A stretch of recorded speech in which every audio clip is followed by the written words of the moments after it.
All right, what's up, everybody? Welcome back to the Henderson Lounge. My name is Brady, and is my intent to start this channel, kind of developing my own sort of guitar learning course. Not that YouTube isn't already saturated with people playing guitar anywhere between 5 and 50 times better than I do, but I'm on a journey. So, which is funny because I've actually been learning a song called Journey by a band called, I'm not exactly sure how to pronounce it, but I think it's pronounced Sithu I. Super fun stuff. So, sounds kind of like this. Oh, helps if my volume's up.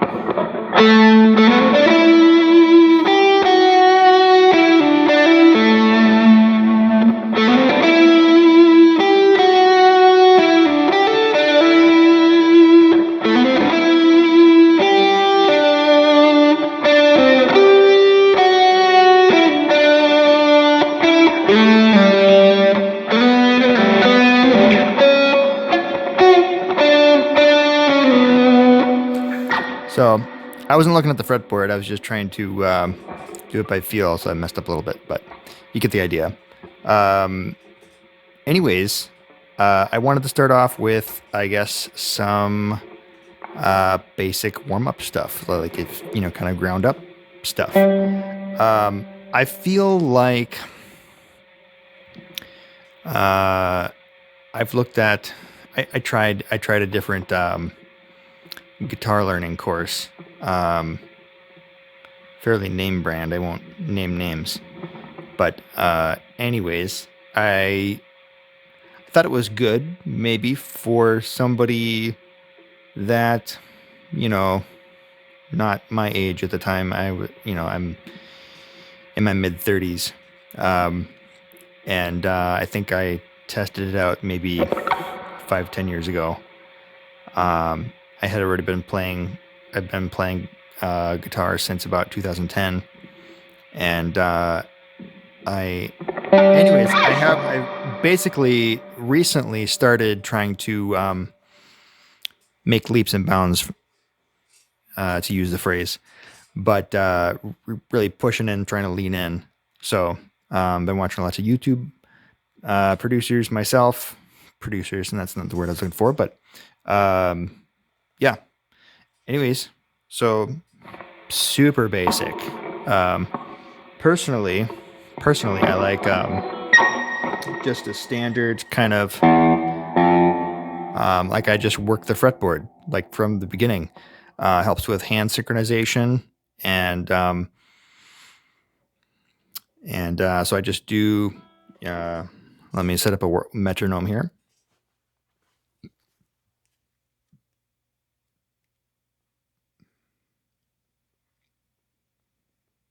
We'll start it at, like, I guess 100, just because we can.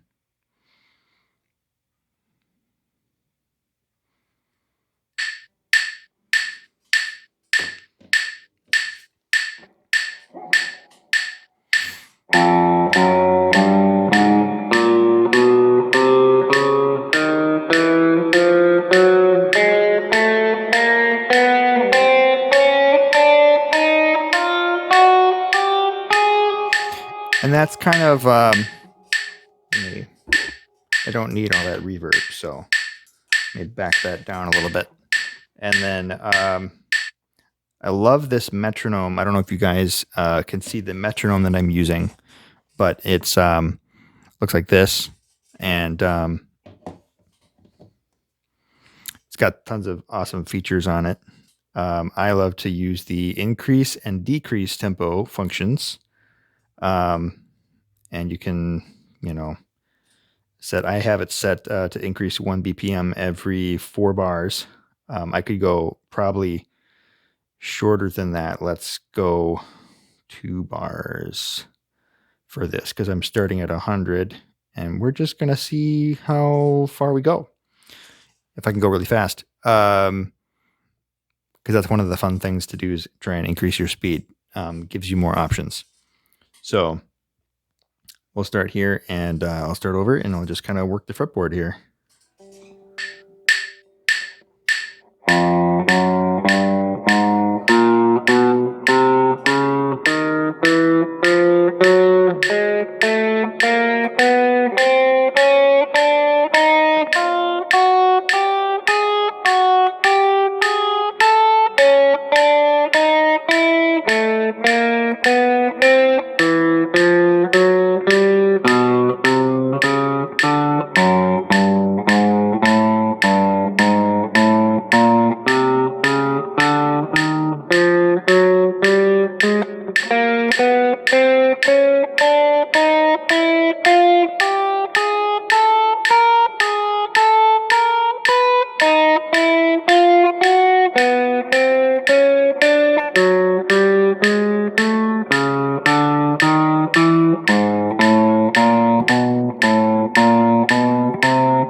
I actually don't feel like that's we can bump that up.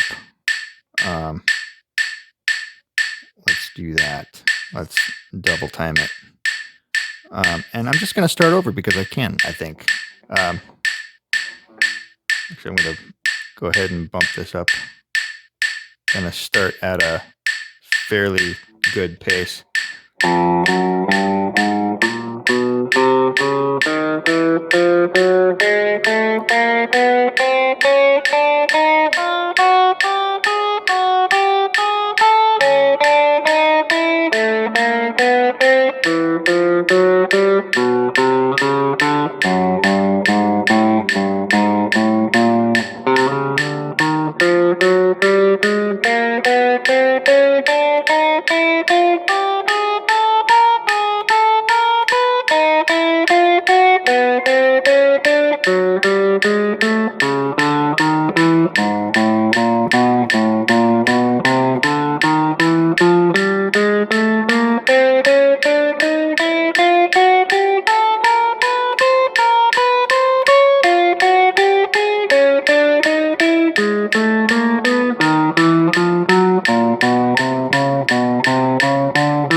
And then once I reach the 12th fret with my first finger, then I kind of I go for accuracy because I go all the way up the fretboard. So I'll turn the metronome off here, and then I'll just continue and just kind of go until things start getting really tight, and then I move my fingers out of the way as I go higher up the fretboard.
And you probably noticed, maybe you didn't, but I don't leave my thumb back behind the fretboard as I go higher up.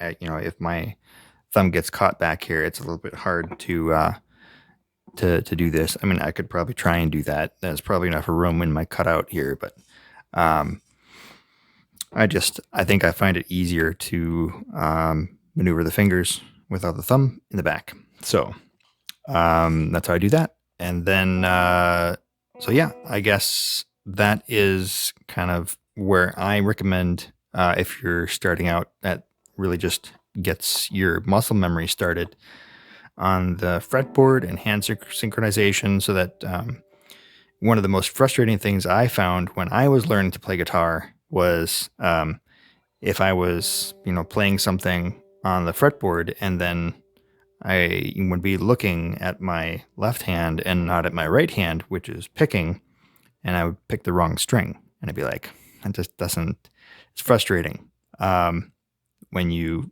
miss the string. And I still do that. So I think that is probably one of the biggest benefits of warm-ups is getting your brain on the same page between your hands to know that when you're playing one string on the fretboard, that you're picking the same string down in front of the pickups with your right hand or left hand if you're a left-hand player or whatever. So do the left-handed guitars, which I think is interesting because then your hand's on the right. I think of this as a left-handed guitar in some senses, but makes sense. People who have right hand, I don't know. That's a totally different discussion.